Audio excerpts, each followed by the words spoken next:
প্রচুর বড় বড় সাইজের বোয়াল এবং আইর মাছ ধরা হবে আজকে। এই জায়গাটায় অনেকগুলি বড় বড় সাইজের বোয়াল, আইর এবং বিভিন্ন প্রজাতির মাছ আছে। সবগুলো মাছ একসাথে ধরা হচ্ছে দেখছেন। একদিক থেকে মাছ ধরা শুরু হয়ে গেছে। মাশাআল্লাহ, অনেক বড় সাইজের একটা বোয়াল ধরে ফেলেছে ছোট ভাই।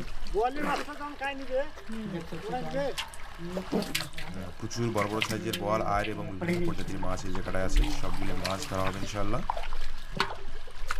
দেখতে পাচ্ছেন অনেক বড় সাইজের একটা আইর মাছ।